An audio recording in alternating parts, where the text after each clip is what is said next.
नमस्कार, good evening. सर्वप्रथम मी आपल्या सगळ्यांचे आभार मानतो. आपल्या अल्पच्या सूचनेला मान दिल्याने सगळे आलात त्याबद्दल आभार प्रदर्शित करतो. जसं आपले केतन सर ज्यांनी वेळात वेळ काढून एकटाच आपल्यासाठी तयारी केली त्यांनी तयार केलं, तुझे पण आभार मानतो. फक्त आता या कार्यक्रमाच्या अनुषंगाने मला एक त्याला सुचवायचं वाटेल की पुढच्याच बाजू शनिवार रविवार ठेवा आम्हाला, म्हणजे तर आम्हाला बरं पडेल. आम्हाला कारण मग थोडं स्केल वाढवायचं आहे. तर शनिवार रविवार दिला तर मग आपलं 6ची अशी ठेवली लोकांना सोयीस्कर पडेल. आणि विषय हा खूप विषयावरती बोलू शकतो. म्हणजे उदाहरण म्हणजे टेम्पल आर्किटेक्चरपासून तर तुमचं देवाच्या मूर्ती आहे ही अशी का, विष्णू मूर्ती अशी का, विष्णू जाणून का, आणि काय शास्त्रीय म्हणजे मला काय शास्त्रीय हेच आहे. म्हणजे धार्मिक आहे कमी पण शास्त्रीय भाव जास्त. असं तर कुठल्या चांगला बोलतो तो. प्रत्येक देवाची आयुध काय ती आयुध कशी आली रिसर्च मागचं सगळं त्याला चांगलाही बोलतो. तर आम्हाला सगळ्यांना असं एक एक विषय घेऊन वेळा घेऊन इनलाइटन करावं असं आम्हाला तुमची इच्छा आहे. नक्की. बेसिकली कीर्तन आहे व्यवसायाने काय एवढी सगळी वेगवेगळ्या विषयातली सांगतात तुम्ही आपण इंट्रोडक्शन. हे आमचे पहिलं ओळख करतो. आमचे मोठे जाऊ आहेत, हे छोटे जाऊ आहेत. हा व्यवसायाने चार्टर्ड अकाउंटंट आहे, रँक होल्डर आहे. हॉलिडे मेरिटमध्ये आलेला फर्स्ट अटेम्प्ट सगळे केली. नंतर सीमा म्हणून हॉलिडे फर्स्ट आला आहे. सीमा म्हणून परीक्षा असते त्याच्यात हॉलिडे फर्स्ट आला आहे. आता कॅनडाची मंडळी आहे, सी ए क्लिअर केलेलं अभ्यास कॅनडा स्थित आहे. हो कॅनडा इथे होता बरेच वर्ष. आता कॅनडाला मूव झाला. लुपिन फार्मामध्ये लुपिन कॅनडा मंडळ सबसिडी आहे. त्याचा फायनान्स सिनियर डायरेक्टर पोझिशनला आहेत. बेसिकली पुण्यातले का? हो पुण्यात. हां म्हणूनच सगळ्या विषयामध्ये गम्य असलेला माणूस पुण्यातला असू शकतो.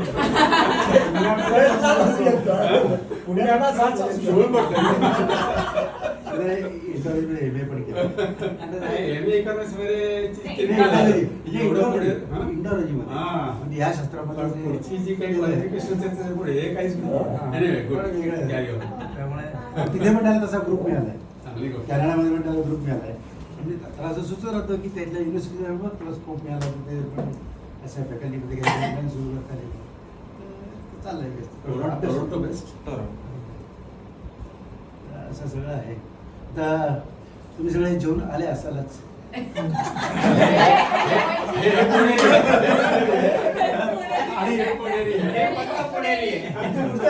आणि तुम्हाला चहा प्यायला घरी लोक जायचं.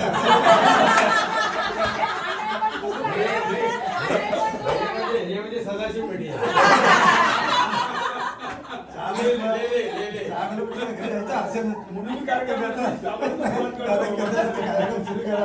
अशी विनंती करतो. त्याच्या आधी यांना किती स्वागत करायचं.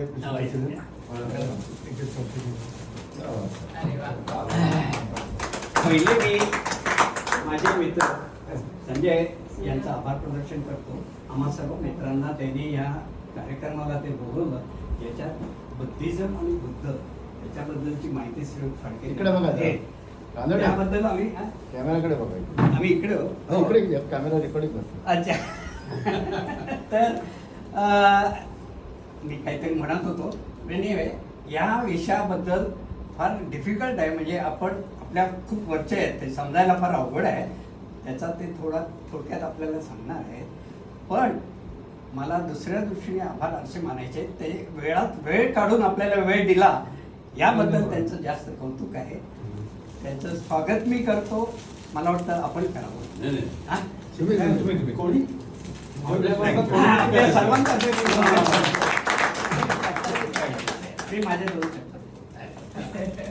रेकॉर्डिंग करतात तुला पुण्याचे शब्द मध्ये काढून टाका. ते AI ला सांगू आपण. चालू करा प्लीज.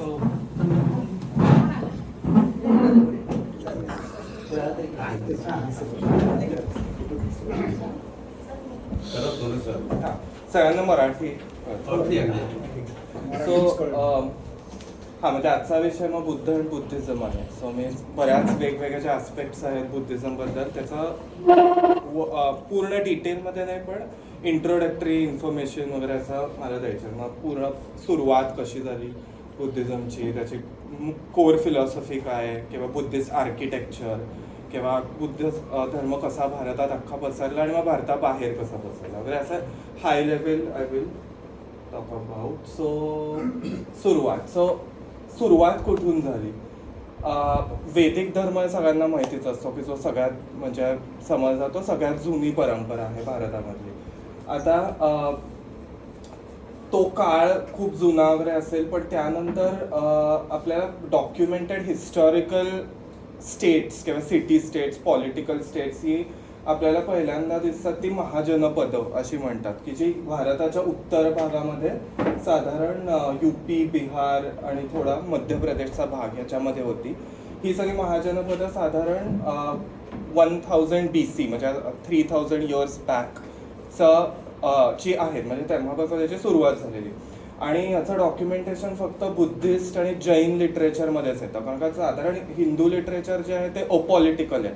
त्याच्यामध्ये जास्त सिटीज म्हणजे राज्य किंवा कोण राज्य होतं याचं जास्त वर्णन येत नाही. पण बुद्धिस्ट आणि जैन लिटरेचरमध्ये खूप याचं वर्णन येतं की कुठली राज्य होती कुठले राजे होते वगैरे वगैरे. आणि ही महाजनपदं ही सगळी बुद्धिस्ट आणि जैन ट्रॅडिशन्समध्ये यांची आपल्याला नावं कळतात. त्याचे काशी कोसल आता ह्याच्यातले काही आपल्या हिंदू याच्यामध्ये पण माहिती असतं जसं काशी माहिती असेल काशी कोसल अंग मगध वज्जी किंवा वृज्जी मल्ल चेदी वंश कुरु पांचाल मत्स्य सौरसेन असक अवंती गांधार आणि कंबोजा. आता गांधार कंबोजा म्हणजे अगदी पूर्ण आपल्या नॉर्थ वेस्टर्न फ्रंटियर प्रॉव्हिन्स आहे पाकिस्तानमधला तो एरिया. आता हा जो 1000 BCचा काळ होता त्याच्यामध्ये असं घडत होतं की खूप जास्त फिलॉसॉफिकल डेव्हलपमेंट चालू होती. म्हणजे याच्या आधीचा जो काळ वैदिक काळ होता त्याच्यामध्ये खूप जास्त कर्मकांड होतं आणि त्यानंतर अशा भरपूर साऱ्या फिलॉसॉफीज किंवा तत्वज्ञानाच्या अनेक शाखा डेव्हलप होत होत्या भारतामध्ये. त्याच्यामध्ये काही आत्ता आपल्याला माहिती असतील काही आपल्याला माहिती नसतात कारण का त्या काळाच्या ओघामध्ये त्या हळूहळू दुसऱ्या शाखांमध्ये ॲब्सॉर्ब झाल्या किंवा संपल्या. जर का वैदिक ट्रेडिशनमध्ये आपण बघितलं तर उपनिषद ही साधारण माहिती असते. उपनिषद म्हणजे वेदांच्या शेवटी म्हणजे वैदिक काळाच्या शेवटीचा भाग जो पूर्ण जिथे तत्वज्ञान आहे त्याच्यात 8 मुख्य उपनिषद आहेत. ईश कठ केन मंडूक मांडुक्य छांदोग्य वगैरे वगैरे. सो या उपनिषदांबरोबरच अनेक इतर शाखा डेव्हलप होत होत्या तत्वज्ञानाच्या जसं सांख्य योग न्याय वैशेषिक वगैरे. आता बौद्ध धर्म ही त्याच काळामध्ये जन्माला आलेला आहे साधारण 7th century BC. सो हा काळ होता की ज्याच्यामध्ये खूप पॉलिटिकल स्टॅबिलिटी आलेली होती. ॲग्रेरियन कल्चर झालेलं होतं लोक स्थिर स्थावर झालेली होती आणि मोठ्या मोठ्या सिटी स्टेट्स डेव्हलप होत होत्या असं दिसतं. मोठी मोठी शहरं मोठ्या मोठ्या स्टेट्स आणि जसं स्थैर्य येतं तसं मग तत्वज्ञानाला ची सुरुवात होते किंवा लोक जास्त विचार करायला लागतात. सो हा तोच काळ होता जेव्हा मग ह्या सगळ्या तत्वज्ञान ची सुरुवात आपल्याला दिसते झालेली. आता हा जस्ट एक मॅप आहे की आपले कुठले कुठले सगळे भारतीय तत्वज्ञानांच्या शाखा आहेत. त्याच्यामध्ये आता बघायचं तर आस्तिक आणि नास्तिक हे 2 वर्ग केलेले आहेत. आता आस्तिक तत्वज्ञान ती आहेत की जे वैदिक परंपरेला त्यांनी मान्यता दिलेली आहे आणि त्याच्यामध्ये मुख्य म्हणजे 6 तत्वज्ञान येतात. मीमांसा न्याय वैशेषिक सांख्य योग आणि वेदांत. आता ही सगळे पण हिंदू तत्वज्ञानाची शाखा म्हणतो. आणि नास्तिक म्हणजे काय की जे वैदिक परंपरेला ज्यांनी मान्यता दिलेली नाही आहे ते जे म्हणलेत की वैदिक परंपरा ही ह्याला आम्ही म्हणजे पूर्ण ही वेगळी आणि आमचं तत्वज्ञान वेगळं आहे. म्हणजे आम्ही वेदांमधनं आमचे we do not trace our philosophy to the Vedas basically. So त्याच्यामध्ये 4 मुख्य आहेत. अनेक होती पण आत्ता आपल्याला 4 माहिती आहेत. त्याच्यातलं एक आहे बौद्ध जैन आजीविक आणि चारवाक. चार्वाक हे जे होते ते पूर्ण मटिरियलिस्ट होते, म्हणजे त्यांनी देव वगैरे हे काही नाही आहे, म्हणजे आजचा जो मटिरियलिझम आहे तो त्या काळचा चार्वाक तत्वज्ञान होता. सो आता याचा पर्पज काय आहे की असं बुद्ध धर्माला आपण आयसोलेशनमध्ये बघू नाही शकत की म्हणजे हिंदू धर्म वेगळा, बुद्ध धर्म वेगळा, कारण का हे सगळे ज्या तत्वज्ञानाच्या शाखा त्या एकमेकांकडनं शिकत होत्या, एकमेकांकडनं बॉरो करत होत्या आणि त्यांचे फंडामेंटल जे प्रिन्सिपल्स आहेत ते मोरलेस सारखेच आहेत, फक्त काही तत्वज्ञानाच्या दृष्टीने थोडेफार फरक येतात. आणि पूर्ण इकडनंच म्हणजे भारतातलंच आलेला हा धर्म आहे असं काही नाही आहे की आज आपण वेगळ्या जरा संकल्पना असतात की बौद्ध धर्माबद्दल वेगळे आपले विचार असतात, पण तसं नाही आहे. जर का बुद्धाचं आयुष्य बघितलं तर आपल्या नॉर्थ इंडियामध्ये, म्हणजे हा मॅप म्हणजे मला ऑनलाईन मिळाला, सो याच्यामध्ये आपल्याला हा सगळा बिहार, UP आणि नेपाळ या भागामध्ये आपल्याला दिसतं की पूर्ण बुद्धाचं आयुष्य म्हणजे from his birth till his death आणि वेरियस इव्हेंट्स. बुद्धाच्या म्हणजे आयुष्याबद्दल असं कधी म्हणजे ते जेव्हा हयात होते तेव्हा असं कोणी डॉक्युमेंटेशन केलेलं नाही आहे किंवा काहीच माहिती मिळत नाही, पण नंतरच्या काळामध्ये काही जे बुद्धिस्ट पंथ होते त्यांच्या ज्या ग्रंथ आहेत त्याच्यामध्ये त्याची माहिती मिळते की कुठे त्यांचा जन्म झाला किंवा काय काय कुठे मेन लाईफ इव्हेंट्स काय होते त्याचं त्यातलं आणि एक त्यांचं चरित्र पण लिहिलेलं आहे. अश्वघोष नावाचं एक नंतर एक बुद्ध भिक्खू होते, त्यांनी बुद्ध चरित्र असंच लिहिलेलं आहे साधारण 600 वर्षानंतर बुद्ध गेल्यावरती. आणि बाकी ललित विस्तार, महावस्तू वगैरे अशा काही ग्रंथांमध्ये पण वर्णन येतात. तर त्याप्रमाणे आता साधारण मान्यता अशी आहे की जन्म जो झाला तो साधारण 563 to 483 BC. आता त्याच्यामध्ये पण मतभेद आहेत, पण साधारण या पिरियडमध्ये त्यांचा जन्म झालेला होता. आणि मग सुरुवातीला त्यांच्या जर का हे बघितलं पॉलिटिकल सिच्युएशन बघितली तर तिथे एक शाक्य नावाचा हे होती, राजवट होती आणि ती बऱ्यापैकी डेमोक्रॅटिक होती. म्हणजे तिथे असं असायचं की छोटे छोटे जे लोकल लीडर्स आहेत त्यांची एक सभा बनायची आणि त्या सभा एक राजा निवडून द्यायची की जो त्या सगळ्या शाक्य जे भाग आहेत त्याच्यावरती तो राज्य करायचा. तर असा त्यांचे वडील सिद्धार्थ गौतम, बुद्धचं नाव, तर त्यांचे वडील हे त्या शाक्य क्लॅनचे इलेक्टेड राजा होते. It was kind of a proto democratic organisation. आणि मग त्यामुळे क्षत्रिय फॅमिलीमध्ये होते पहिल्यापासून, म्हणजे मोठ्या महालात आणि असं सगळे वाढलेले. तर ऑफकोर्स आता ते नंतर खूप अशा दंतकथा वगैरे ज्या नंतर आलेल्या आहेत, कारण का तेव्हा तर काही नसतं, पण जेव्हा एखादा माणूस मोठा होतो तेव्हा त्याला खूप दंतकथा, त्यांचा महानता एस्टॅब्लिश करण्यासाठी मग पुढे बऱ्याच दंतकथा होतात. मग अशा अनेक दंतकथा आहेत त्यांच्या जन्माबद्दल किंवा त्यांच्या बालपणाबद्दल, which shows that he was like destined to be a great philosophical leader वगैरे. तसं फॉर एक मी एक्झाम्पल एक देतो की द 7 स्टेप्सची एक दंतकथा आहे की जेव्हा त्यांचा जन्म झाला तेव्हा जन्म झाल्या त्यांनी उभे राहून त्यांनी 7 पावलं टाकली आणि पुढे म्हणजे बुद्धिस्ट याच्यामध्ये अशी तत्व नाही की 7 हेव्हन्स म्हणजे 7 स्वर्गांचे एक नंतर पुढे आलेलं आहे. तर त्याला ते प्रतीक आहे की म्हणजे 7 स्वर्गांना त्यांनी पादाक्रांत करून त्यांनी मोक्ष मिळवला असं म्हणजे. सो ह्या नंतरच्या अनेक अशा दंतकथा येतात ज्या मग पुढे आपल्याला असं दिसतं की बऱ्याचशा अजंठातल्या पेंटिंग्स किंवा बऱ्याच ज्या बुद्धिस्ट केव्ह टेम्पल्स आहेत तिथे त्यानंतर कोरल्या गेलेल्या, तिकडनं पण आपल्याला कळतात. नंतर त्यांच्या जन्मानंतर एक ऋषी होते असित नावाचे, त्यांनी असं प्रेडिक्शन केलेलं की हे आयदर चक्रवर्ती सम्राट होईल किंवा चक्रवर्ती ज्ञानी होईल. ऑफकोर्स आता त्यांच्या वडिलांना तर त्यांना सम्राटच करायचं होतं, म्हणजे ज्ञानी तर करायचं होतं. त्यामुळे मग अनेक वर्ष म्हणजे त्यांच्या वयाच्या 25व्या वर्षापर्यंत त्यांना पूर्णपणे सगळे आयुष्य आराम वगैरे हेच दिले गेले. पूर्ण त्यांना कुठल्याही दुःखापासून किंवा कुठल्याही अशा साईटपासून त्यांना कायम लांब ठेवलं गेलेलं होतं. आणि मग त्यामध्ये त्यांचं लग्न झालं, यशोधरा नावाची त्यांची बायको होती आणि एक मुलगाही झाला राहुल. आणि मग त्यानंतर असं एक इम्पॉर्टंट इव्हेंट फर्स्ट झाला की द 4 साइट्स, 4 दृश्य असा तो इव्हेंट आहे. त्याच्यामध्ये ते एकदा त्यांचा हे होता सारथी चणक नावाचा, तर त्याच्याबरोबर ते बाहेर पडले. त्यांना बाहेर पडायलाही परवानगी नव्हती, कारण का आतच राहायचं महालात, म्हणजे बाहेरचं जग बघायचंच नाही असं त्यांच्या वडिलांनी हे केलेलं होतं. पण जेव्हा ते एकदा बाहेर पडले आणि मग त्यांना 4 साईट्स दिसल्या. एक वृद्ध माणूस, एक गरीब माणूस, एक मेलेला माणूस, हे अशा 3 साईट्स दिसल्यानंतर त्यांना रियालिटी कळली आयुष्याची, की फायनल रियालिटी काय आहे. सगळे नंतर मृत्यू पावणार आहेत, जे त्यांना आतापर्यंत माहीत नव्हतं. आणि मग 4थी साईट आहे की एक ज्ञानी किंवा एक कोणते योगी त्यांना दिसला, की ही वॉज एक beyond all this material realities and he was in a state of bliss.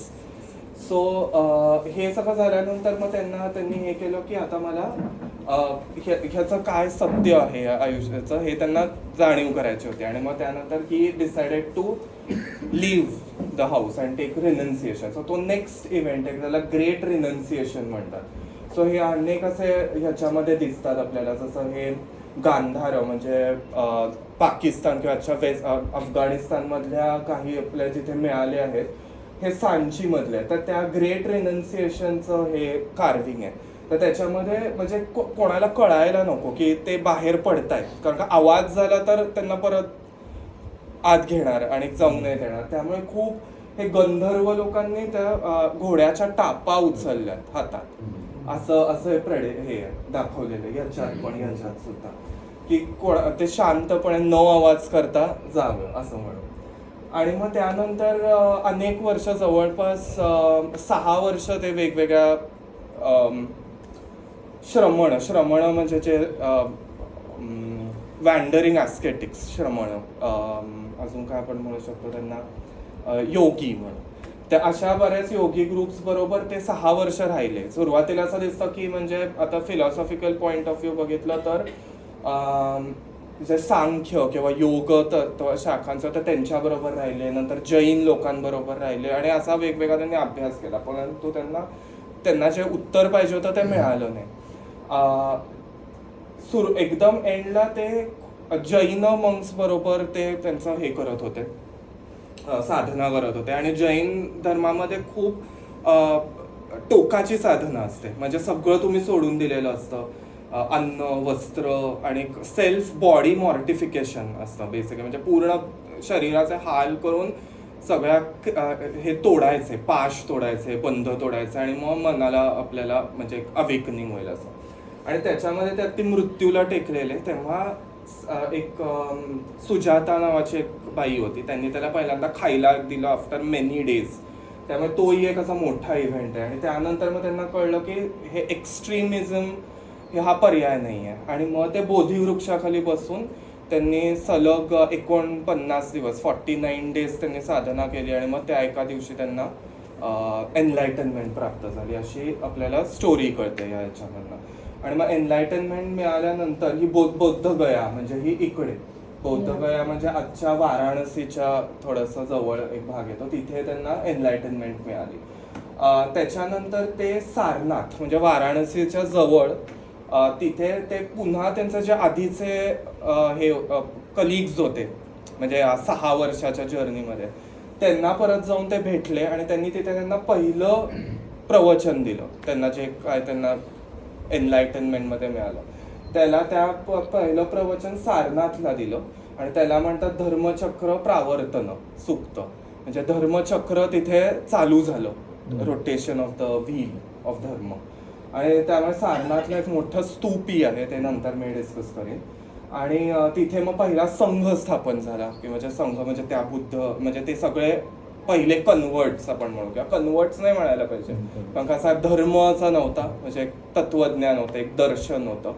So मग ते पहिला संघ तिथं स्थापन झाला. आणि मग पूर्ण त्यांचं लाईफ हे ह्याच्यामध्येच होतं, UP बिहाराचं, की जसं पहिलं वाराणसीला मग त्यांचा पहिला फर्स्ट वास म्हणतात. म्हणजे तेव्हाची पद्धत होती की मान्सूनच्या वेळेस, पावसाळ्याच्या दिवसावेळेस एका ठिकाणी थांबायचं 4 महिने, कुठे जायचं नाही, तिथेच हे करायचे, साधना करायची. आणि मान्सून संपेल तसा पुन्हा बाहेर पडायचं आणि मग भिक्षा मागणं हे ते वगैरे त्याचं. तो पहिला वसा वाराणसीत लाईक जेतवन नावाची एक जागा आहे, तिकडे ते पहिला ते राहिलेले. त्यानंतर श्रावस्ती राजगृह म्हणजे आताचं बिहार, त्याला आता राजगीर असं नाव आहे आता.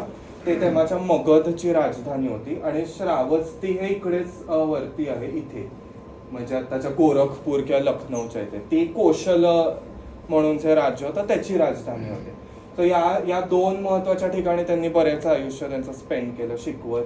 आणि कुशीनगर म्हणून जो भाग आहे तो इथे दाखवला नाही आहे, इथे सॉरी गोरखपूरच्या, तिथे फायनली त्यांचं निर्वाण झालं. आता त्यानंतर म्हणजे पूर्ण आपलं हे दिसतं की या एरियामध्येच त्यांनी जे काही शिकवण केली आणि केलं. त्याच्यानंतरच्या काळामध्ये या पिरियडमध्ये हे पण आहे की काहीच डॉक्युमेंटेशन नाही आहे किंवा त्यांनी जे प्रवचनं दिली त्याचं कोणीच लिहून घेतलं नाही किंवा काहीच नाही, सगळं ओरल ट्रान्झिशन होतं. म्हणून मग त्यांच्या काही after his death around 100 years नंतर लोकांना वाटायला लागलं की आपण ते सगळं डॉक्युमेंट करायला पाहिजे, सगळीच प्रवचनं सूत्र. त्यामुळे नंतर 3 बुद्धिस्ट काउन्सिल्स झाल्या, ज्या अशा खूप त्या काळच्या मोठ्या काउन्सिल्स होत्या, जे सगळे बौद्ध भिक्खू एकत्र आले, त्यांनी रेसिटेशन्स केले, सगळे डॉक्युमेंटेशन केली. आणि ॲक्च्युली तेव्हा लिहिलं गेलं किंवा कदाचित लिहिलं गेलं नसेल, पठण केलं गेलं आणि नंतरच्या काळात लिहिलं गेलं. सो पहिली काउन्सिल ही राजगृहमध्ये झाली, म्हणजे जी मगधाची राजधानी होती. त्याचा राजा अजातशत्रू म्हणून त्याचा राजा होता, जो बुद्ध धर्म त्यांनी स्वीकारला नव्हता, पण त्यांनी पूर्ण त्याला हे दिलेलं समर्थन दिलेलं किंवा असं. आणि तेव्हा मग जी तिथे कोर बुद्धिस्ट टेक्स्ट त्या काउन्सिलमध्ये लिहिले गेले, त्यातला 3 पिटकं असं म्हणतात, 3 पिटकं, 3 बास्केट्स. त्याच्यातली पहिली आहे सूत्र पिटकं, ज्याला म्हणजे जी प्रवचनं आहेत ती. आणि त्याच्यात पण त्यांनी भाग केले, दीर्घ म्हणजे जी मोठी, मध्यम, शूद्रक म्हणजे छोटी मध्यम आकाराची असं. त्यानंतर विनय पिटिका म्हणजे दुसरी, ज्याच्यामध्ये सगळे रूल्स अँड रेग्युलेशन्स की म्हणजे जे संघ जो होता त्यांनी कसं राहायचं, त्याचं ॲडमिनिस्ट्रेशन, त्यांचं पूर्ण ऑर्गनायझेशन, हायरार्कीज अँड एव्हरीथिंग. आणि त्याचबरोबर मंक्स म्हणजे भिक्खू भिक्षुणींनी कसं काय राहायचं, त्यांचं रोजचं रूल्स अँड रेग्युलेशन्स विनय पिटिकामध्ये येतात. आणि अभिधर्म पिटिका ही सगळी फिलॉसॉफिकल डिस्कशन्स आहेत. आता फिलॉसॉफिकल डिस्कशन्स तेव्हा काय होतं की म्हणजे आत्माचं, व्हॉट्स नेचर ऑफ आत्मन, किंवा काळ, किंवा वेगवेगळे तेव्हाचे इतर ज्या तत्वज्ञान होते आणि बौद्ध भिक्खूंमध्ये झालेले जे वाद आहेत, किंवा तेव्हा वादाची पण परंपरा होती की अनेक असे जे राजे असायचे ते वाद सभा घ्यायचे, त्यात वेगवेगळ्या पंथांची लोक येऊन चर्चा करायची. तो या सगळ्या त्या अभिधम्म पिटिकामध्ये येतात. मग सेकंड बुद्धिस्ट काउन्सिल झाली ती वैशाली आज पण आहे म्हणजे UP-मध्ये. तर तिथे झाली. त्याच्यामध्ये म्हणजे आणि मग असं होत होतं की जसं जसं काळ पुढे जातोय तसे अनेक मतभेद होत होते, विनयावरनं होत होते किंवा फिलॉसॉफिकल डिफरन्सेस होत होते. तर मग या सेकंड आणि थर्ड काउन्सिलमध्ये हे सगळे जे मतभेद आहेत ते पुन्हा त्यांचं एकमत करणं किंवा यामधलं कुठलं जास्त बरोबर आहे हे असं करण्यासाठी हे वेगवेगळ्या राजांनी तेव्हा केलं. आता थर्ड जे झालं ते पाटलीपुत्र म्हणजे आजचं पटना, इकडे पुन्हा ती मगधाचीच राजधानी होती, पण तेव्हा राजा होता अशोक, म्हणजे जो अशोक माहिती असेल आपल्याला, सम्राट अशोक. तर ते 250 BC मध्ये थर्ड काउन्सिल झालेली पाटलीपुत्रला. आणि सो मग बुद्धिस्ट फिलॉसॉफी जर का बघितली त्याचे कोर पिलर्स, आता खूप जास्त डिस्कशन करायला गेलं तर खूप आहे सांगायला, पण जस्ट कोर म्हणजे मुख्य तत्वज्ञान काय आहे किंवा what are the differentiating factors compared to Hinduism. तर त्यामध्ये पहिले तर त्रिरत्न येतात की कोणालाही जर का बौद्ध धर्म स्वीकारायचा असेल तर त्यांना या त्रिरत्नांचा स्वीकार करायला लागतो. त्याच्यातला पहिला असतो की बुद्ध, दुसरा धम्म किंवा धर्म आणि तिसरा संघ, म्हणजे बुद्धम शरणम गच्छामी, धम्मम शरणम गच्छामी, संघम शरणम गच्छामी. तर आता बुद्ध म्हणजे माहितीच आहे, धर्म म्हणजे बुद्धिस्ट धर्म, आणि संघ हे संघ जो असतो की मोनॅस्टिक ऑर्डर. तर या तिन्ही हे 3 महत्वाचे पिलर्स आहेत बुद्धिझमचे.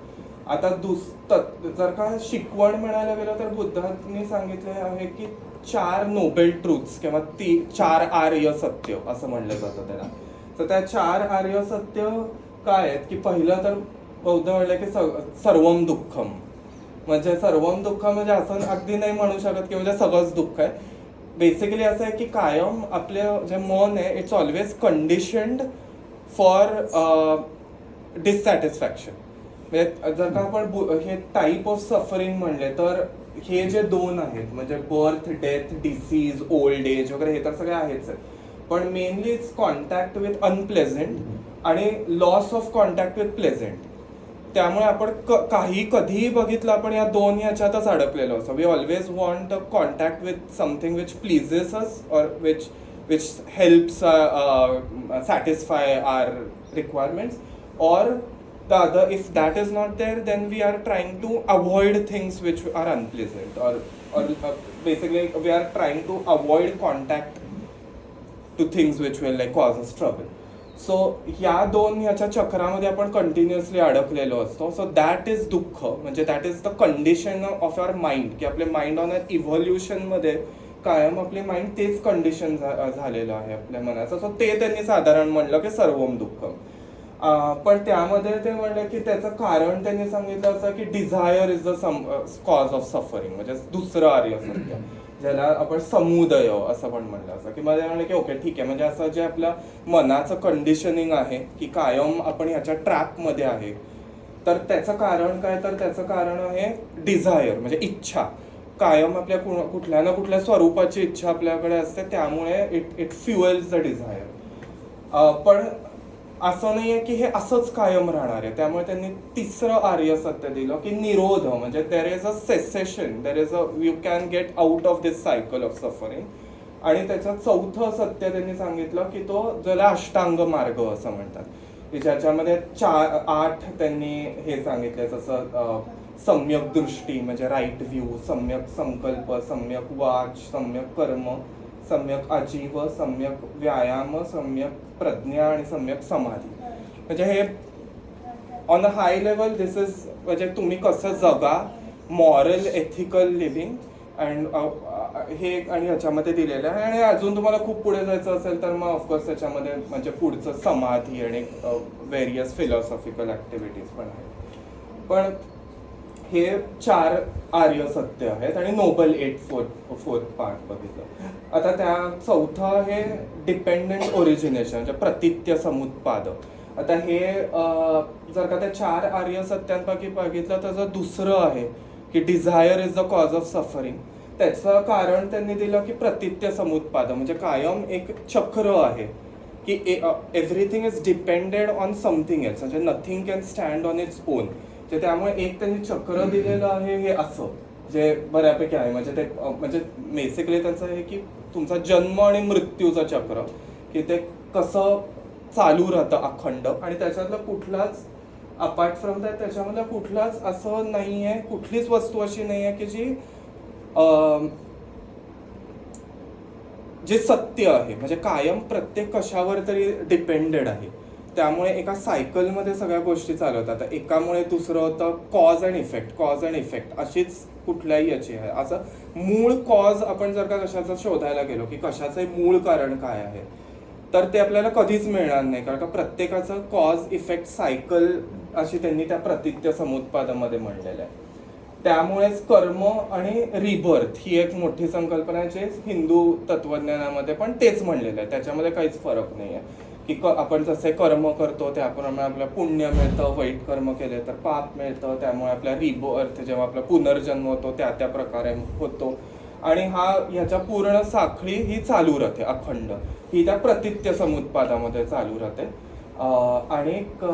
आणि मग त्यानंतरचे सगळ्यात मोठे गोष्टी ज्या हिंदू धर्मापेक्षा खूप वेगळ्या आहेत त्या या पुढच्या आहेत. की पहिली आहे अनित्यता, क्षणिकता आणि अनात्म.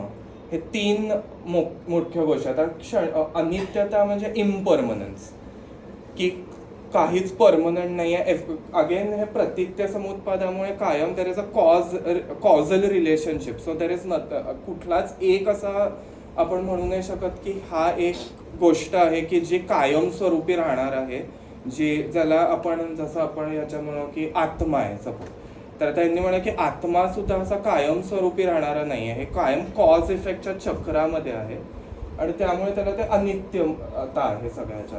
क्षणिकता ही एक फक्त बुद्ध धर्माच्या ह्याच्यातच एक कन्सेप्ट आहे की क्षणिकता म्हणजे प्रत्येक मोमेंट टू मोमेंट हा नॉट हे म्हणजे काय it is independent of the next moment. म्हणजे क्षणिक म्हणजे जसं एखादं आपण एक्झाम्पल दिलं जर का फिल्मची रील आहे तर त्याच्यामध्ये अशा हे असतात आणि जेव्हा ते रील पूर्ण आपण फिरते तेव्हा आपल्याला असं वाटतं की हे कंटिन्यूमध्ये चाललेलं आहे अख्खा मूव्ही. पण जर का आपण त्याचा ब्रेकडाऊन केला तर त्याच्यामध्ये एक एक फ्रेम आहे. तर बौद्ध धर्माप्रमाणे आपला ह्या जो सगळा एक्सपिरियन्स आहे तो पण मोमेंट टू मोमेंट आहे. म्हणजे ही जी मोमेंट आहे तीच सत्य आहे आणि ह्याच्या नेक्स्ट मोमेंट आहे तर ते आयदर भविष्य आहे किंवा पास्ट आहे आणि तो सत्य नाही आहे. फक्त हा क्षण सत्य आहे आणि क्षण टू क्षण ही मोमेंट टू मोमेंट एक्झिस्टन्स आहे. पण because of the conditioning of our mind किंवा जसं आपण आपल्या इव्होल्युशनमुळे आपल्याला एक कंटिन्युअम एक्झिस्टन्स असं जाणवतो आणि त्यामुळे आपल्याला पास्ट आणि फ्युचर या दोघांबद्दल आपल्याला असं वाटतं की हे घडतंय पण ऍक्च्युअली हाच क्षण फक्त सत्य आहे, हे क्षणिकता म्हणतात. आणि अनात्म असं आहे की म्हणजे बौद्ध धर्मामध्ये आत्म्याला मान्यता दिलेली नाहीये. तर बौद्ध धर्मामध्ये त्यांनी असं म्हणलं की सगळंच चक्र असल्यामुळे आणि सगळं प्रतित्य समुत्पाद असल्यामुळे आत्मा असा सायलोमध्ये राहू शकत नाही. कारण का आत्मा म्हणजे काय सब्जेक्ट आहे आणि हे जग ऑब्जेक्ट आहे सपोजिटली. तर always subject and object are related to each other. ते असं आयसोलेशनमध्ये फक्त सब्जेक्ट असू नाही शकत कारण का मग तो सब्जेक्ट कसा राहील जर का ऑब्जेक्ट नसेल तर. किंवा फक्त ऑब्जेक्ट नाही राहू शकत कारण का त्याला सब्जेक्ट लागतो. तर आता या तत्त्वाप्रमाणे असं होतं की जग हे माया आहे बुद्ध धर्माप्रमाणे या सगळ्याच्यामुळे. तर मग जर का जग सत्य नसेल तर सब्जेक्टची एक्झिस्टन्स राहत नाही आणि त्यामुळे या आत्म्याला सुद्धा आत्मा मान्यता दिलेली नाही आहे बुद्ध धर्माने. सो आत्मा इज ऑल्सो अ मिथ किंवा ती पण एक माया आहे असं बुद्ध धर्माने मानलेलं आहे. आणि that's the main difference between म्हणजे आपल्या ज्या हिंदू ज्या आस्तिक आणि नास्तिकचा जो आहे तो हा फरक आहे. जो आस्तिक आहे तो आत्म्याला मानतो किंवा ब्रह्मनला मानतो आणि नास्तिक आहे ते आत्म्याला मानत नाही. सो ती आहे. आणि शून्यता ही त्याच्या पुढे जाऊन म्हणजे जसं सगळं शून्य आहे असं बुद्ध धर्माप्रमाणे की हे सगळं जग तर शून्यच आहे पण तुमची आत्मा पण नाही आहे. त्यामुळे ऍक्च्युली रियालिटी काहीच नाही आहे, शून्य आहे.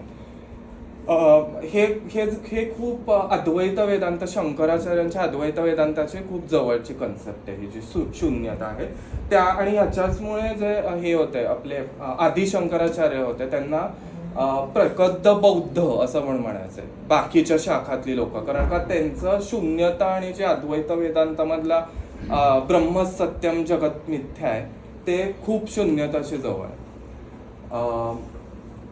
हे झालं.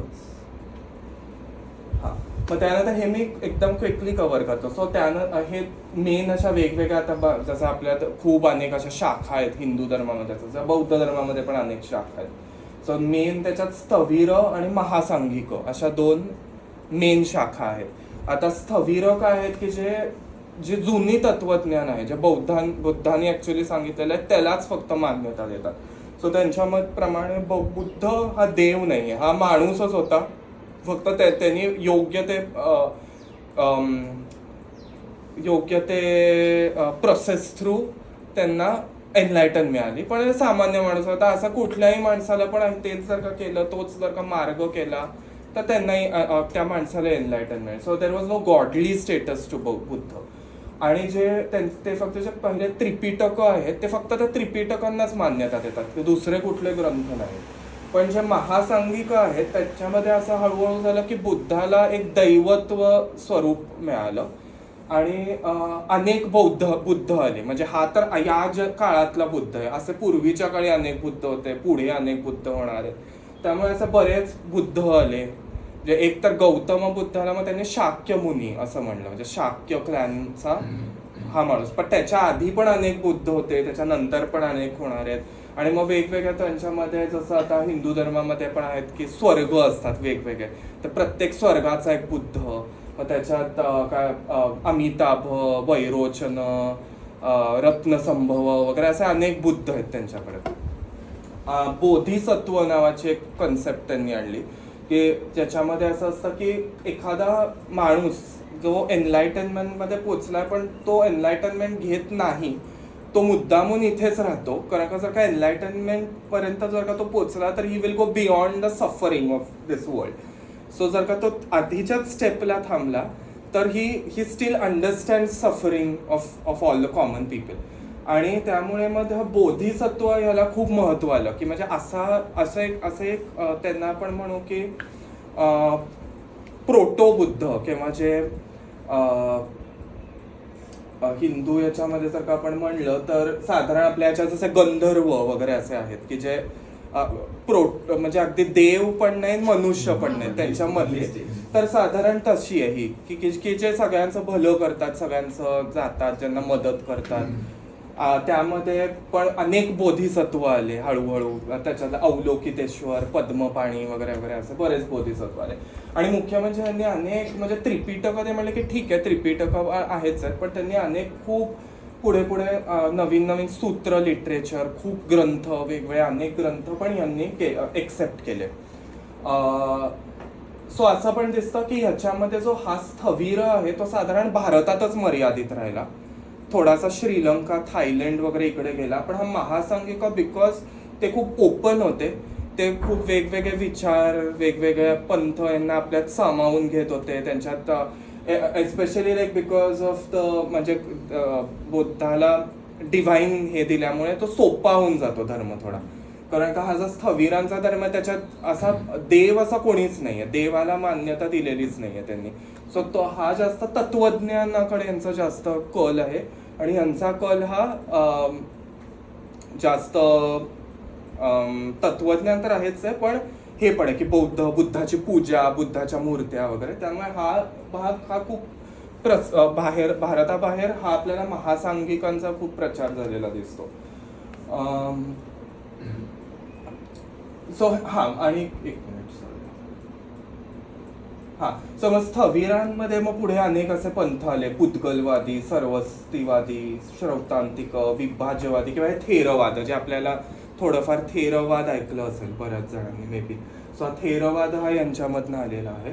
आणि महासांगिकांमध्ये पण आहेत, म्हणजे सुरुवातीचे महासांगिक असे बरेच होते, त्यानंतर माध्यमिक आणि योगचार हे त्यातले आलेले वेगवेगळे पंथ आहेत. आणि ह्यांच्यामधले मेन डिफरन्सेस हे फिलॉसॉफिकलच असायचे की म्हणजे नेचर ऑफ आत्मा काय आहे, किंवा एनलायटनमेंटच्या स्टेप्स काय आहेत, किंवा जसं ते म्हणलं मी हे म्हणलं क्षणिकता, तर ती क्षणिकता कशी आहे. तर तसं जे सर्वस्तिवाद होते त्यांनी म्हणलं की क्षणिक जरी असेल तरी जो पूर्वीचे क्षण होते आणि पुढचे क्षण आहेत ते पण सत्य आहेत वगैरे, असं कसं काय काय काय बरेच फरक होते त्यांच्यामध्ये. आणि एक ही तिसरी शाखा येते की जे तांत्रिक बुद्धिझम आहे. ही नंतरच्या काळामध्ये खूप वाढली आणि भारतामध्ये नंतर हीच सगळ्यात जास्त होती. त्याला वज्रयान असं पण म्हणतात. सो ह्याच्यामध्ये काय झालं की नंतरच्या ज्या हिंदू तंत्र होते, जसं शाक्त, शैव तंत्र, त्याच्यामधले खूप एलिमेंट्स हे हळूहळू बौद्ध धर्मामध्ये ॲब्झॉर्ब झाले. आणि मग एक नवीनच असा काहीतरी म्हणजे भेळ सारखा एक धर्म निर्माण झाला, त्याला वज्रयान म्हणतात. त्याच्यात बुद्धिस्ट फिलॉसॉफी होती पण हिंदू तंत्र होतं, आणि ह्याचा असा एक झाला तो वज्रयान म्हणतात. आणि मग त्याच्यामध्ये जसं आपल्या हिंदू धर्माच्या तंत्र शाखांमध्ये असतं, पंचमकार असतात, मास, मद्य, मैथुन वगैरे, ते सगळं बौद्ध धर्मामध्ये आलं. तसंच हे यंत्र, मंत्र, तंत्र वगैरे हे सगळं ह्याच्यात बौद्ध धर्मात आलं. आणि नंतरच्या काळामध्ये भारतामध्ये म्हणजे जसं नालंदा किंवा म्हणजे जसा 8व्या 9व्या 10व्या शतकामध्ये हेच सगळ्यात प्रचलित होतं भारतामध्ये. हा आता इथे म्हणजे जर का आपण हे बघितलं तर स्थवीर जे आहेत त्यांच्यात देव कोणीच नाहीये.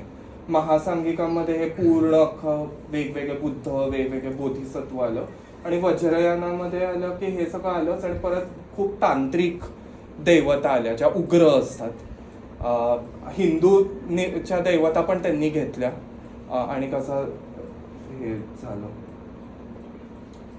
हे वेगवेगळे ग्रंथ होते. जसं थेरवाद म्हणजे स्थवीरांचा, त्याच्यात फक्त त्रिपिटकच आहेत, आणि महायान किंवा महासांगिक त्यांच्यामध्ये खूप अनेक वेगवेगळ्या प्रकारचे नंतर ग्रंथ रचले गेले, अनेक फिलॉसॉफिकल डेव्हलपमेंट्स झाल्या. आता थोडस जर का बुद्धिस्ट मॉन्युमेंट्स बद्दल बघितलं तर पहिलं 3 प्रकारे असतात. एक तर मूर्ती, त्यानंतर स्तूप आणि बिल्ट आर्किटेक्चर. सो बिल्ट आर्किटेक्चरमध्ये बौद्धिस्ट गुफा येतात आपल्याकडे. सो आता बुद्धाच्या जर का मूर्ती आपण बघितल्या तर सुरुवातीला मूर्ती नव्हत्या, कारण का बुद्धाचं असं होतं की त्यांना त्यांची पूजा करायची नाही, बुद्धाची पूजा करायची नाही. आणि तेच आपल्याला सुरुवातीच्या त्या जे थेरवादी होते किंवा त्यांच्यामध्ये असं दिसतं की त्यांनी देव असा मानलाच नव्हता. जे बुद्ध हा सुद्धा एक सामान्य व्यक्ती होता, त्यांनी योग्य ते स्टेप्स घेतले, त्यामुळे त्यांना एनलायटनमेंट मिळाली. सो त्यामुळे बौद्धाची मूर्ती वगैरे अशी नव्हतीच, पण काहीतरी एक सिम्बॉल असावा. त्यामुळे बोधी वृक्ष किंवा एक नुसतंच एम्प्टी म्हणजे जिथे त्यांना एनलायटन मिळाली, ते वज्र म्हणतात त्याला, म्हणजे जिथे ते बसले, तर ते नुसतं सिम्बॉलचं पूजा किंवा त्याचं नुसतं एक डिपिक्शन, म्हणजे बुद्धाचं जर का कार्विंग केलं तर त्याच्यामध्ये तुम्ही बुद्ध तर दाखवू शकत नाही, कारण का मूर्ती पूजा नाहीये. तर मग कसं दाखवणार? तर मग इकडे आता हे सांची स्तूपातलं हे आहे सांच इथे, तर तिथे नुसता बोधी वृक्ष दाखवलाय, म्हणजे दॅट रिप्रेझेंट्स बुद्ध थोडक्यात. पण मूर्ती कुठेच दिसत नाही. स्थवीर जे सुरुवातीचे बौद्ध हे होते, पण त्याच्यानंतर हळूहळू जसं महासांगिक आले, म्हणजे त्यामध्ये अनेक बदल होत गेले. थोडेफार आपल्याला दिसतं की सुरुवातीला बुद्धाच्या मूर्ती घडायला लागल्या साधारण 600 वर्षानंतर बुद्ध गेल्यावरती. आणि तो पिरियड असा पण होता की जेव्हा इथे ग्रीक लोकांचा इन्फ्लुएन्स खूप आलेला, म्हणजे इंडो ग्रीक किंगडम्स होत्या, त्यामुळे पहिल्या ज्या मूर्ती आपल्याला दिसतात झालेल्या त्या सगळ्यात तिकडे सापडल्यात, अफगाणिस्तान पाकिस्तानच्या एरियामध्ये. कारण का तो आणि त्या बऱ्यापैकी त्यांच्यावरती ग्रीक फीचर्स आहेत त्या मूर्तींना, जे भारतीय फीचर्स नाही आहेत, ग्रीक फीचर्स आहेत. त्यामुळे त्यांचे केस पण थोडे कुरळे वगैरे असे दाखवले, जसं ग्रीक हे आहेत स्टॅच्यूज, तर सेम तशापैकी त्यांचा फेशियल फीचर्स, केस वगैरे यांची रचना जसा हाफ मिळालेला आहे अफगाणिस्तानमध्ये. पण हळूहळू मग नंतर आपल्या इथे सुद्धा ते दिसतं की हळूहळू पुढे सरकत गेल्यात. आणि मग नंतर मथुरा एरियामध्ये भरपूर मूर्त्या मिळाल्या, त्यांना मग मथुरा स्कूल ऑफ आर्ट म्हणतात. आणि त्याच्यातल्या मूर्त्या मग खूप आपल्याला भारतीय स्टाईलच्या दिसतात, की साधारण भारतीय फेशियल फीचर्स अँड एव्हरीथिंग. आणि मग त्याच्यानंतर असं पण दिसतं की म्हणजे सुरुवातीचे जे स्तूप होते किंवा सुरुवातीच्या ज्या केव्ह टेम्पल्स होत्या, म्हणजे आता इव्हन आपण अजंठा एलोरामध्ये बघितल्या, त्याच्या सुरुवातीच्या म्हणजे साधारण 3-4 शतक BC मध्ये ज्या गुफा आहेत तिकडे फक्त स्तूप असतो, तिथे कुठली मूर्ती नसते त्याच्यावरती. त्या ज्या गुफा आहेत त्या स्थवीरांच्या गुफा आहेत, म्हणजे जेव्हा मूर्तीपूजा अजून आलेली नव्हती. आणि मग नंतरच्या काळातल्या ज्या गुफा दिसतात त्याच्यामध्ये त्या स्तूपामध्ये बौद्धाची मूर्ती कोरलेली असते, कारण नंतर हळूहळू मध्ये मूर्तीपूजा आली, जसे महासांगिक आणि हे इतर पंथांचे वाढ झाली तशी. जर का आपण ह्या मॉन्युमेंट्स आहेत मेनली ज्या आपल्याला आत्ता सापडल्यात भारतामध्ये, तर एक तर हा ग्रुप आहे की जिथे म्हणजे नॉर्थ इंडियामध्ये बिहारी आणि UP, तिथे आपल्याला गुफा वगैरे काहीच मिळत नाही, फक्त स्तंभ मिळतात, अशोक स्तंभ. तर सगळ्या अशोक स्तंभ हे फक्त इथेच मिळालेले आहेत. आणि मग महाराष्ट्रामध्ये आपल्याला त्या केव्ज मिळतात, अजंठा एलोरा आर फेमस, बाकी कण्हेरी केव्स, कार्ला केव्स, सांचीला एक स्तूप आहे हे, आणि काही या कोस्टल एरियाजला आपल्याला काही हे मिळतात आर्किटेक्चरल रिमेन्स. जर का स्तूप बघितलं तर स्तूपाचं इनिशियल स्तूपांचं आर्किटेक्चर हे असं होतं. आपल्याला जगात जुने जे स्तूप मिळाले जे सारनाथला आहे जसा, किंवा हा सांची आहे, सॉरी सारनाथ नाही आहे, आणि तो सारनाथचा स्तूप आहे, धमेक स्तूप. तर त्याच्यामध्ये आपल्याला हे त्याचं आर्किटेक्चर आहे. आता त्यामध्ये असते एक वेदिका म्हणजे कुंपण, जे दगडी कुंपण असतं, त्याला तोरणं असतं, जे तोरणं म्हणजे गेटवे, की ज्याच्यामधनं तुम्ही आत जायचं, आणि त्याच्यामध्ये स्तूप असतं, ते अंडाकृती असतं, त्याला अंड असं म्हणतात. आता स्तूपामध्ये काय व्हायचं की सुरुवातीला स्तूप बांधले गेले असे काही एव्हिडन्स येतात. बुद्ध जेव्हा गेले तेव्हा त्यांचे जे अस्थी होत्या त्या बऱ्याच ठिकाणी, ज्या मेन जे शहर होते जसे राजगृह, वैशाली वगैरे, तिकडे प्रत्येक राजाने एक स्तूप बांधलं आणि त्याच्यामध्ये बुद्धाच्या अस्थी ठेवल्या. तर मूर्तीपूजा करायची नव्हती, तर मूर्ती तर घडवता येत नाही, तर हे स्तूप हे एक सिम्बॉल होता तेव्हाचा. आणि या स्तूपाच्या वरती छत्र असतं. तर ते छत्र असतं कारण का ते जसे राजा असायचे, त्यांना आपण काय म्हणू, त्याच्या राजावरती छत्र असतो किंवा छत्रपती म्हणतो आपण, तसे बौद्धाला किंवा त्यांना हा एक छत्रपती ज्ञानी किंवा योगी असल्यामुळे तिथे वरती छत्र लावलेलं असायचं स्तूपांवरती. आणि पुढे मग आपल्याला अनेक पुढेचे पण झाले, स्तूप वाढायला लागले. सुरुवातीला तर बौद्ध होते, पण नंतरच्या परंपरेमध्ये जे असे मोठे मोठे भिक्खू असायचे की ज्यांनी एनलायटनमेंट ज्यांना प्राप्त झाली आहे, तर त्यांचे पण मग नंतर स्तूप व्हायला लागलेले. तर हा म्हणजे आपल्याला इथे सांचीचा स्तूप आहे, ज्याच्यामध्ये हे तोरण आहे, हे अंड आहे, हे वरती छत्र दिसतंय.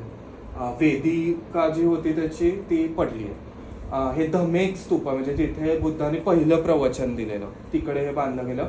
आणि साधारण तिकडे पूर्वी ज्या युनिव्हर्सिटीज असायच्या, आपण म्हणायचं नालंदा आहे, तक्षशिला, विक्रमशिला, या सगळ्या तेव्हाच्या बुद्धिस्ट युनिव्हर्सिटीज होत्या मोठ्या. तर आता तशीच एक ह्याला सारनाथला पण होती. तर ही आपल्याला त्याचे अवशेष दिसतात इकडे त्या स्तूपाच्या आजूबाजूला. पण वेगळे पण आर्किटेक्चर म्हणजे दुसऱ्या देशात जसं गेलं तसं काठमांडूचा हा स्तूप आहे सगळ्यात मोठा नेपाळमधला. तर तिकडे थोडंसं आर्किटेक्चर बदललेलं दिसतं. मग ते छत्राच्या ऐवजी तिथे असा कळस आलेला आहे हळूहळू. चायनामध्ये वगैरे गेल्यावरती पण आपल्याला साधारण या टाईपचं आर्किटेक्चर दिसतं, जिथे असं कळस सदृश त्यांनी हे केलेलं आहे. त्यानंतर हे स्तंभ आहेत. आपल्या स्तंभ जे असतात ते अशोक, जो सम्राट अशोक होता त्यांनी उभारलेले, आणि ते फक्त आपल्या नॉर्थ इंडियामध्येच दिसतात, बाकी कुठेही नाही आहेत. सो म्हणजे आता इथे वैशाली, रामपुरा, संकीसा, सांची, सारनाथ आणि ते काय लवरिया, नंदनगड, तिकडे आपल्याला मिळालेत. अनेक ठिकाणी असतील पण इथे फक्त आता मिळालेले आहेत स्तंभ. अशा प्रकारचे स्तंभ ग्रीसमध्ये वगैरे पण आहेत किंवा पर्शियामध्ये पण आहेत. पण ह्यांच्यातला आणि त्यांच्यामधला फरक असा आहे की जे ग्रीक किंवा पर्शियन स्तंभ होते ते इंडिव्हिज्युअल पीसेस होते आणि ते एकावर एक रचून स्तंभ केलेला असतो. पण आपल्याकडले हे जे अशोक स्तंभ आहे तो अखंड एक दगडातनं कोरलेला स्तंभ आहे, जे त्याचा एक तुकडा रचून केलेला नाही. तो हा डिफरन्स आहे म्हणजे Greek pillars versus Ashokan pillars मध्ये. आणि प्रत्येक स्तंभाच्या वरती एक एम्ब्लम असतो. आता हा इथे सिंहाचा आहे. आणि साधारण हे जे होते हे युनिव्हर्सिटीज किंवा ज्या तेव्हाच्या मोठ्या बौद्ध हे होत्या, काय म्हणू, विहार होत्या, म्हणजे जिथं बौद्ध भिक्खू राहायचे, हे करायचे, तिकडे हे बांधले गेलेले होते. आता इथे सगळे त्यांचे अवशेष मिळतात, काही राहिलं असं काहीच नाही आहे त्या युनिव्हर्सिटीज किंवा त्या गोष्टींचा. अशोक सारनाथचा जो आहे तो आपला अशोक स्तंभ म्हणजे जो आपल्या ह्याच्यावरती आपला राष्ट्रीय एम्ब्लम, तो सारनाथला दिसतो, तो 3 सिंहांचा जो आहे तो. पण बाकी मग आता जसं रामपुरा, तर रामपुराला एक हे होता बैल, तर रामपुरा बुल असं म्हणतात त्याला. बाकी जनरली सगळ्याला सिंहच आहे, फक्त त्या रामपुराला बुल होता. आणि तिथे आणि मला त्या संकीसाला हत्ती आहे असा वरती. आणि आपल्याला ह्याच्यामध्ये पण दिसतात तेच पिलर्स, जसा सांचीच्या स्तूपामध्ये हा त्यांनी काढलेला हा अशोक स्तंभातला पिलर, हे 3 सिंहांचा जो दिसतोय पिलर, हे म्हणजे आपल्याला अशा बाकीच्या कार्विंग्स मध्ये पण दिसतात. मग तिसऱ्या प्रकारचं जे आर्किटेक्चर आहे ते चैत्य. सो चैत्य म्हणजे स्तूप, पण ते स्तूप असतं एका गुहेच्या आत. आता पूर्वी म्हणजे नॉर्थ इंडियामध्ये काय होतं की नॉर्थ इंडिया किंवा बाकीच्या मोस्टली ठिकाणी पुढे वुडन म्हणजे पूर्ण लाकडी चैत्य असायची, पूर्ण लाकडी काम असायचं, आत सगळं लाकडी असायचं. ती काहीच आता राहिलेली नाही आहेत. म्हणजे ते मे बी काय जळली असतील किंवा इस्लामिक इन्व्हेजन्समध्ये संपली आहेत वगैरे असं सगळं. पण फक्त जी दगडात आहेत ती राहिली आहेत. आणि दगडात आपल्याला फक्त महाराष्ट्रामध्येच दिसतात, कारण महाराष्ट्रामधला जो आपला वेस्टर्न घाटचा दगड आहे बसॉल्ट रॉक, तोच असा आहे की जिकडे मी पूर्ण खोदू शकतो. बाकी आता बाकीचे आपले जे पर्वतरांगा, हिमालय असेल किंवा अरावली आहे, मध्य प्रदेशमधले ज्या कुठल्या आहेत सातपुडा वगैरे, तो तिकडे असा हार्ड रॉक नाही आहे. फक्त वेस्टर्न घाट्समध्येच आपल्याला तो बसॉल्ट रॉक मिळतो, ज्याच्यात पण मी खोदलं तरी तो कोलॅप्स नाही होत. त्यामुळे आपल्याला गुफा फक्त इथेच दिसतात. तर त्याच्यामध्ये आता जे चैत्य आहे त्या चैत्याचं आर्किटेक्चर हे असं असतं, इथे खांब बसतात आणि पुढे असं हे असतं, त्याला बॅरल वॉल्टेड रूफ असं म्हणतात. म्हणजे बॅरल जसा असतो तसा असा बॅरल आणि खाली खांब असं. आणि हे त्यांनी रेप्लिका केल्या तेव्हाच्या लाकडी जे मंदिरं होती त्याचा त्यांनी हे दगडात रेप्लिका केलेले आहेत. आणि ते आपल्याला असं कळतं कशावरनं, कारण बऱ्याच ठिकाणी असे कार्विंग्स आहेत ज्याच्यामध्ये आपल्याला कळतं की नॉर्थमध्ये सुद्धा, जसं UP बिहारमध्ये सुद्धा अशा प्रकारचे चैत्यगृह होती. आणि हे जसं फॉर एक्झाम्पल हे जे आहे ते कार्ला आहे, ते जगातलं म्हणजे सगळ्यात मोठं बौद्ध लेणं आहे. त्याच्यामध्ये हे जे इकडे असे लावलेले आहेत ते सगळे लाकडी आहेत आणि ते अजूनही राहिलेले आहेत. वरती जे असे हे त्या रिब्स म्हणतात, कारण का ते आपल्या बरगड्यांसारखे असे रिब्स असतात, ते अजूनही आहेत. आणि त्याच्या एंडला हे स्तूप असतं. सो हे जसं आपण बाहेर बघितलं, हे जसं हे स्तूप होतं, हेच स्तूप पण हे आत असतं आणि त्याच्यात एक छत्र असतं सगळं सारखं. आता ही ती कारल्याची केव आहे, ज्याच्यात इथे स्तूप आहे, इथे छत्र आहे. हे छत्र पण लाकडाचं आहे आणि ते अजूनही राहिलंय. म्हणजे 2300 वर्षापूर्वीचं लाकडाचं छत्र आहे ते, आणि ते अजूनही टिकलंय. आणि हे इकडे हे पूर्ण असे लाकडाचेच रिब्स आहेत वरती लावलेले. हे एक बघितलं तुम्ही तर इथे बुद्ध नाही आहे या स्तूपावरती, कारण का ही स्थविर काळामधली केव आहे. म्हणजे जोपर्यंत मूर्तीपूजा आली नव्हती, पण नंतरच्या काळामध्ये ते स्तूपांमध्ये असं बुद्ध कोरलेला असतो, कारण का नंतर मग मूर्तीपूजा आली, बुद्धाच्या मूर्त्या घडायला लागल्या, बदल झाला बराच धर्मामध्ये, पूजा पद्धतीमध्ये. तसं जसं आपल्याला इथे मूर्ती दिसतात. जसं अजंठामध्ये आपण केलं तर अजंठा थोडा पुढच्या काळामधला, तर तिथे अजंठामधल्या सगळ्या स्तूपांवरती ते बुद्ध असतो कोरलेला. आणि इकडे म्हणजे आता पर्पज काय की इकडे जाऊन ते बौद्ध भिक्खू हे करायचे, प्रदक्षिणा मारणं, त्यांच्या मेडिटेशन आणि या सगळ्या ऍक्टिव्हिटीज. अजून एक प्रकार असतो तो विहार आहे. तो विहार म्हणजे काय, जिथे राहण्याची जागा. आता ते पण आपल्याला या सगळ्या ज्या केव्ज आहेत, कार्ला असेल, अजंठा, एलोरा, तिकडे आपल्याला दिसतं की या ज्या चैत्य आहेत इकडे पूजा स्थान आहे, पण त्यांना राहायला विहार पण केलेले आहेत. आता विहाराचं आर्किटेक्चर असं असतं की एक मध्ये मोठा हॉल असतो आणि त्या हॉलला लागून सगळ्या बाजूंनी अशा छोट्या छोट्या खोल्या कोरलेल्या असतात आणि त्या खोल्यामध्ये पूर्वी म्हणजे बौद्ध भिक्खू राहायचे. जनरली यांचा उपयोग फक्त मॉन्सून रेनी सीझन मध्येच केला जायचा, कारण का त्याला ते वस्सा म्हणायचे, की तिथे फक्त त्यात 4 महिने तुम्हाला एकाच ठिकाणी थांबायचं असतं, इथे राहायचं, चैत्यात जाऊन पूजा करायची आणि मग एकदा पावसाळ्याचा सीझन संपला की तुम्ही पुन्हा बाहेर पडायचं धर्मप्रसार किंवा जे काय तुमचं असेल त्याच्यासाठी.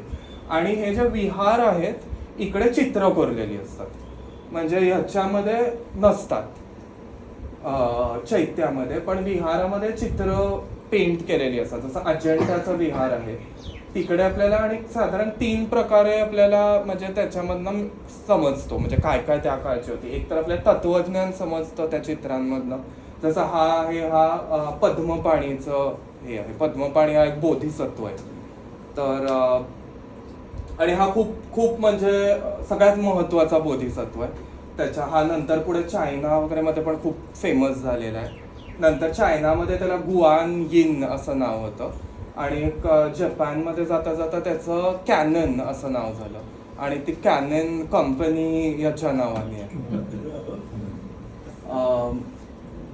आणि मग सोशल लाईफ कळते आपल्याला की तेव्हाचे सामाजिक हे काय होतं, कशी लोक ड्रेस घालायची, घरं कशी असायची, जसं हे त्यांनी एक असं साधारण घर आहे, आणि सामाजिक लाईफ, कोण लोक असायचे, त्यांचे कपडे, रचना वगैरे तो सगळा एक भाग कळतो चित्रांमधनं.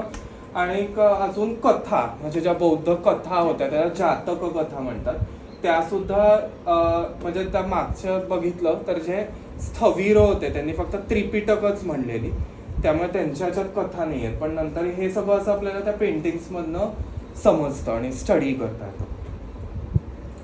आणि हा म्हणजे final chapter in the journey of Buddhism, की म्हणजे भारताबाहेर कसा प्रसार झाला. अर्ली बुद्धिस्ट काउन्सिल्स आपण बघितल्या की जेव्हा म्हणजे ते सगळं फॉर्मलाइज झालं आणि तेव्हा आपल्याला कळतं की जे थर्ड बुद्धिस्ट काउन्सिल होती, जे सम्राट अशोकने होती, त्याच्यामध्ये त्या काउन्सिल नंतर त्यांनी अनेक बौद्ध भिक्खू बऱ्याच म्हणजे बाहेर पाठवले, कारण का तेव्हाच्या पॉलिटिकल याच्यामध्ये तेव्हा मौर्य साम्राज्य भरपूर मोठं आणि हे होतं आणि त्यांच्या एम्बसीज असायच्या वेगवेगळ्या ग्रीक किंगडम्समध्ये एम्बसीज होत्या आणि मग त्यांनी बरेच बौद्ध भिक्खू एम्बसीजमध्ये पाठवलेले प्रचाराला. त्यानंतर असं दिसतं की साधारण जो वैश्य वर्ग होता, ट्रेडिंग कम्युनिटी, त्याच्यामध्ये पहिल्यांदा बौद्ध धर्म खूप पसरला आणि ते वर द अर्ली कन्व्हर्ट्स मी नाही म्हणणार, म्हणजे त्यांनी पहिल्यांदा स्वीकारला बौद्ध धर्म. आणि ते बिकॉज ते ट्रेडर किंवा वैश्य क्लासमध्ये होते, त्याच्यामुळे त्यांच्या थ्रू बौद्ध धर्म खूप बाहेर पसरला, बाहेरच्या देशांमध्ये ते घेऊन गेले. अनेक बौद्ध भिक्खूंना ते बरोबर घेऊन जायचे. पॉलिटिकल पॅट्रनेज आपण बघितलं, जसं अनेक हळूहळू जसं पहिला तर अशोक माहितीच आहे, तो त्यांनी बौद्ध धर्म स्वीकारलाच होता आणि त्यांनी खूप प्रसार केला. पण नंतरच्या काळामध्ये सुद्धा अनेक ग्रेको बॅक्ट्रियन राजे होते.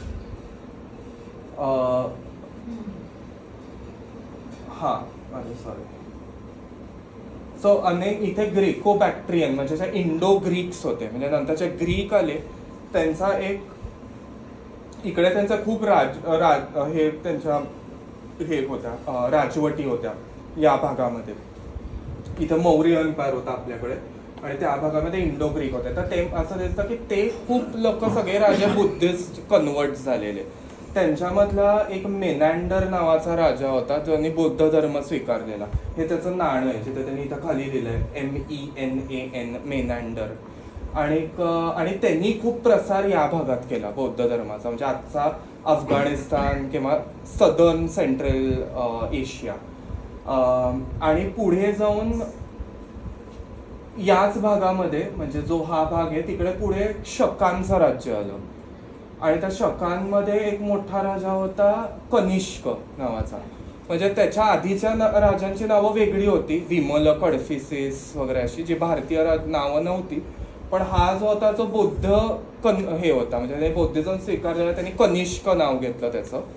आणि त्यांनी पण हे त्याचं नाणं आहे कनिष्कचं, गोल्ड कॉइन आहे. आणि त्यांनी सुद्धा या भागामध्ये खूप नंतर त्याचा प्रसार केला. सो याच्यामध्ये आता बघितलं जे रेड ॲरोज आहेत ते सगळे स्थवीर जे जुनी म्हणजे ज्याच्यामध्ये ओल्डेस्ट ट्रॅडिशन्स आहेत त्या साधारण आपल्या या भागात पसरल्या, त्या भारत, श्रीलंका, थायलंड वगैरे साधारण. आणि तिकडनं ज्या गेल्या म्हणजे जो तो यांचा ग्रेको बॅक्ट्रियन आणि नंतर शकांचं जे हे होतं ते जे दोन राजे दाखवले, तो हा भागात साधारण नंतरच्या काळातला जो बौद्ध धर्म होता तो केला. सो म्हणजे त्याला तो महासांगिक किंवा महायान ज्याला म्हणतात तो. आणि तिकडनं पुढे हा हे सिल्क रूट. सो या सिल्क रूटने तेव्हा चायनामध्ये खूप व्यापार व्हायचा आणि या सिल्क रूट थ्रू तो पुढे हळूहळू चायनामध्ये गेला असं दिसतं, थ्रू तिबेट अँड ऑल.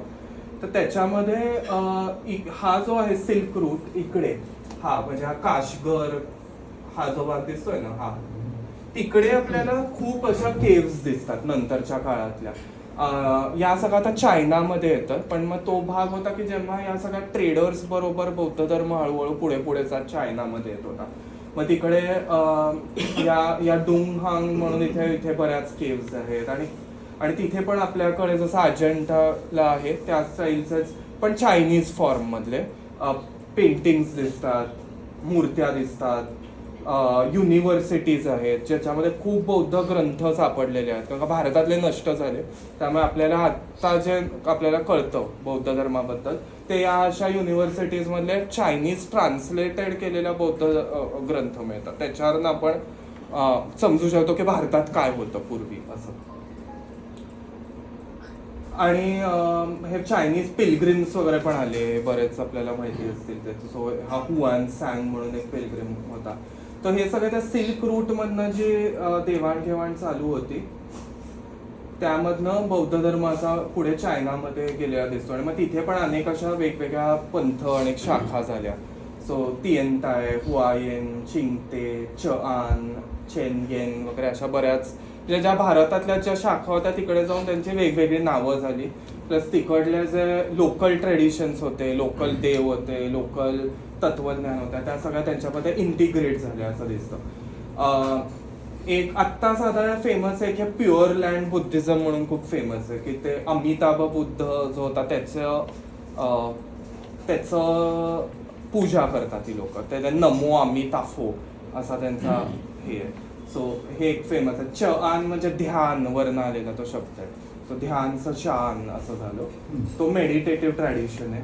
ही एक चेनयेन म्हणजे नंतर जे आपल्या बौद्धात खूप तंत्र आलं आणि मग ते पण गेलं सगळं, कारण का हे पूर्ण सगळ्या जसे जसे नवीन नवीन भारतात येत होते ते पुन्हा या सगळ्या trade routes through Silk Route मधनं चायनामध्ये येत होते. तो हे सगळे जसं तंत्र आलं तसं ते पण चायनात पोचलं पुढे.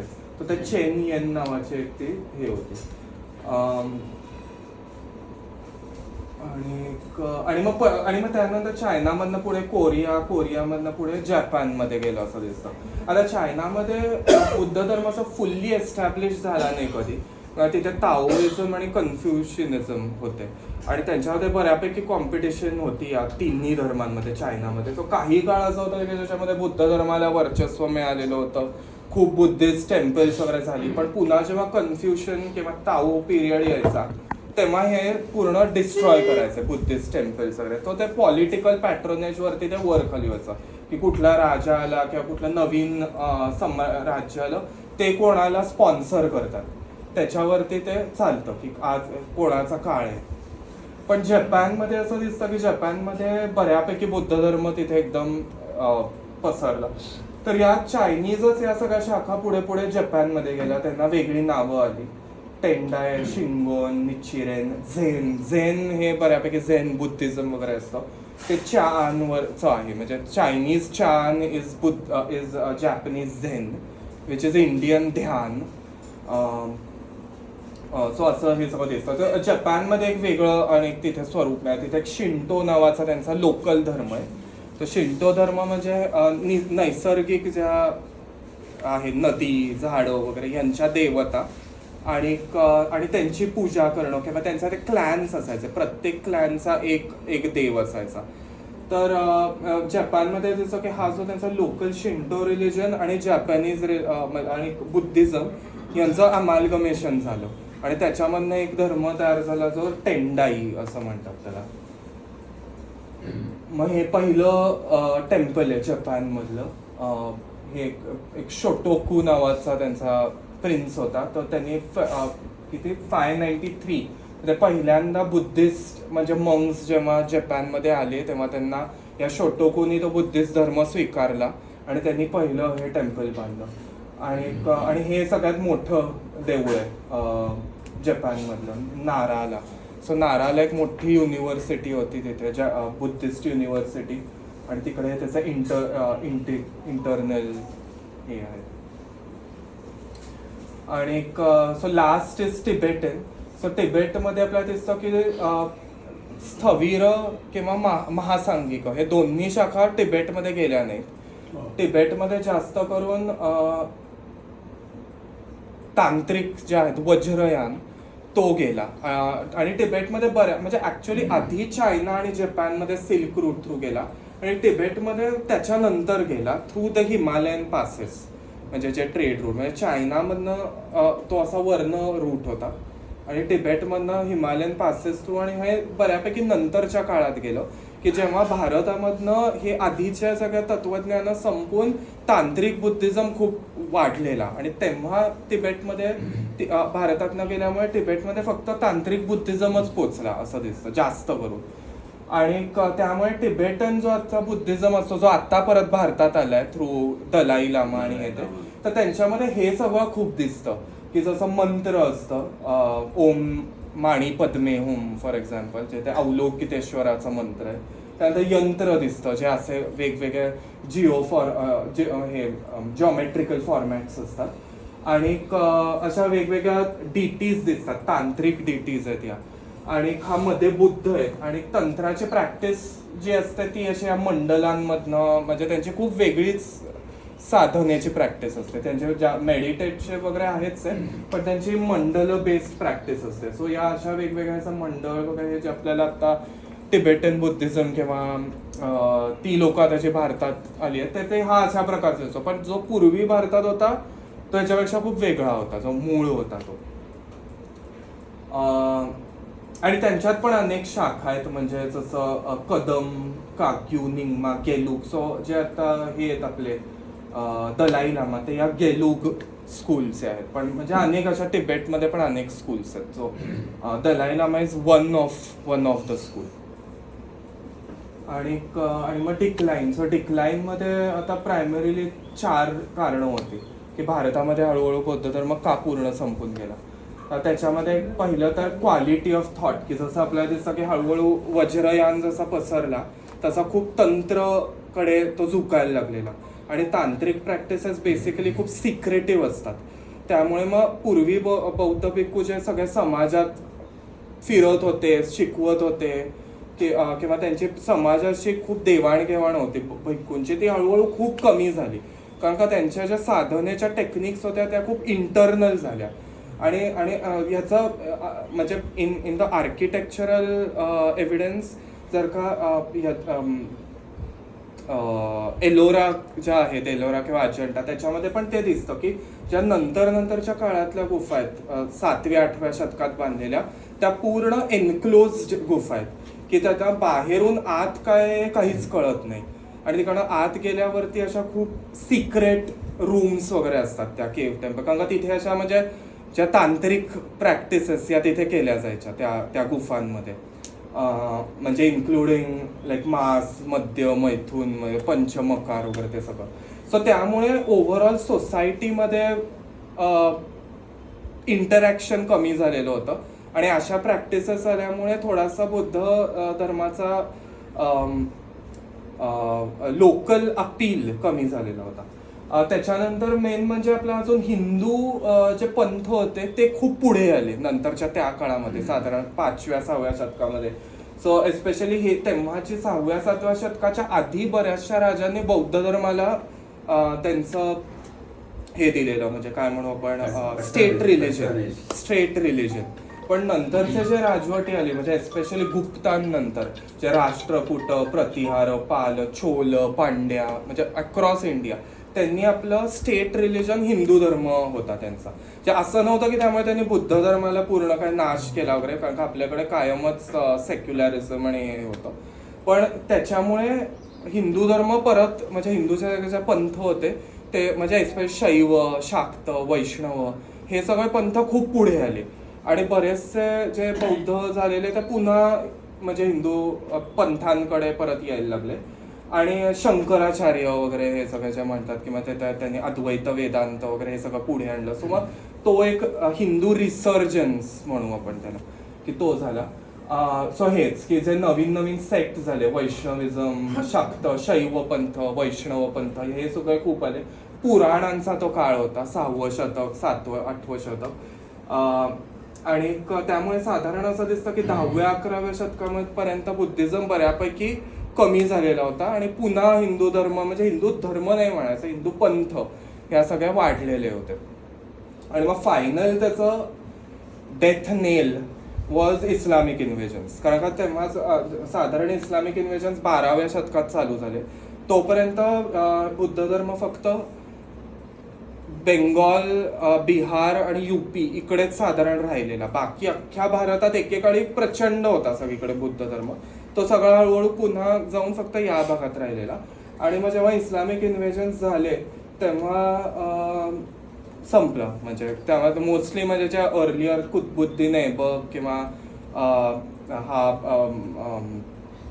तो आपला कुठला ज्याने नालंदा डिस्ट्रॉय केलं, बख्तियार खिलजी वगैरे, त्याच्या ज्या इन्व्हेजन्स होत्या त्यामुळे त्याच्यामध्ये मोस्टली सगळ्या युनिव्हर्सिटीज तोडल्या गेल्या किंवा जाळल्या गेल्या. नालंदा, विक्रमशिला या मेन युनिव्हर्सिटीज होत्या. सगळे तिकडे जे पूर्वीच्या काळचं चैत्य विहार वगैरे जे असतील, जे दगडी नव्हते लाकडी होते तिकडे नॉर्थ इंडियात, ते सगळे आता डिस्ट्रॉय झाले, जाळले गेले, जे काय झालं.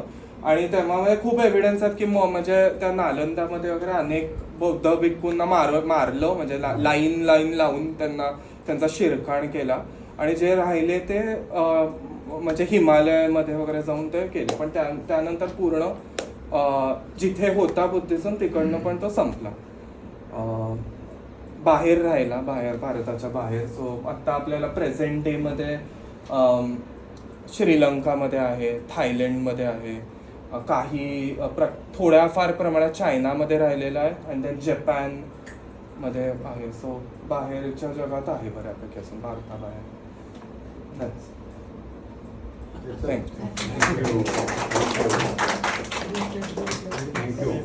काही क्वेश्चन?